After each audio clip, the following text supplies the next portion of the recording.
Hey guys, Meredith Baker for On the Map, Off the Radar. And today we have a very important topic for you. We're going to talk about institutionalized racism following a controversy that took place at the Oxford Union the other week. And here to talk to us about it is the African Society Vice President at Oxford and also an organizer for the Rhodes Must Fall Union, my friend Simukai. So thanks so much for being here. Well, thank you very much for having me. And could you start off by giving us a brief synopsis of what happened at the Oxford Union the other week? Sure. So the Oxford Union Debating Society was having a debate with the motion, "This House believes that Britain owes reparations to its former colonies." In the build-up to the debate, there was a promotional drinks offer, a cocktail, that the union had dubbed the Colonial Comeback. The promotional flyer for the cocktail featured black hands in shackles.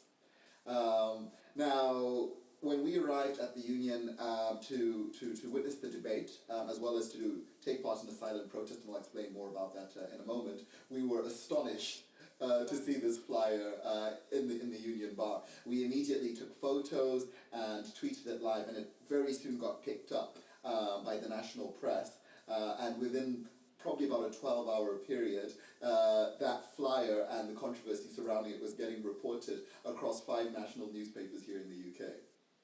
That is astounding that something like that people would still think it's okay to put something like that in the Oxford Union or anywhere. Mm-hmm. And can you explain what then happened afterwards, after it gained such attention nationwide? Mm-hmm. So it was actually a very complex affair, and I think that the main highlights were that very soon after this whole thing had kind of gathered national traction, as well as getting discussed widely across the university as a kind of profound instance of quite disgusting racism, the union went into crisis mode.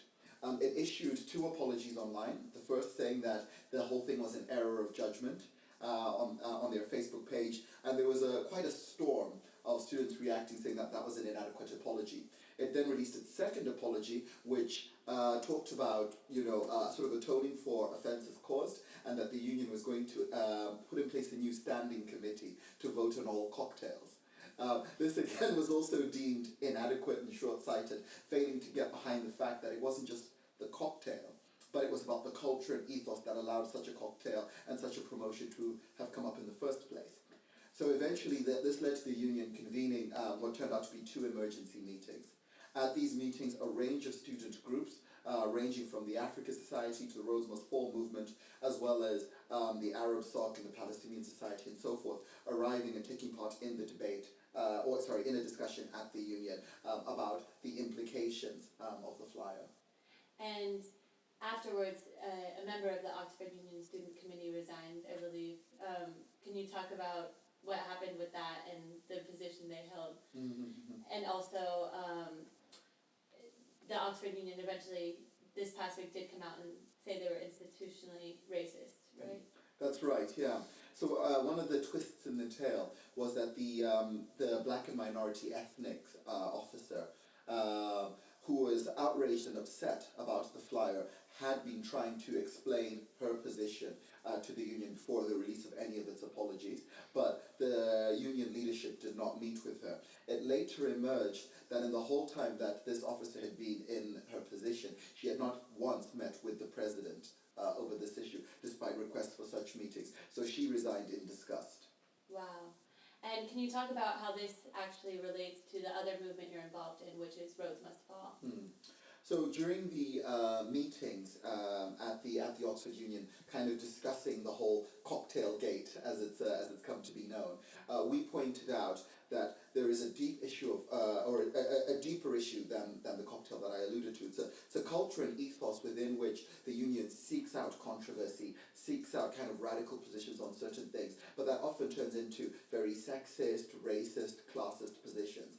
And as part of a new collective forming here in Oxford called Rhodes Must Fall, we were keen to put forward our views as members of former colonies and as allies to say that actually some of this stuff is not just about innocuous controversy. It has deep implications for people. It causes a lot of hurt, and it's an affront to the dignity of many people who come here from different parts of the world to study and feel excluded from the dynamics of elitism that exist in the union and in the university more widely.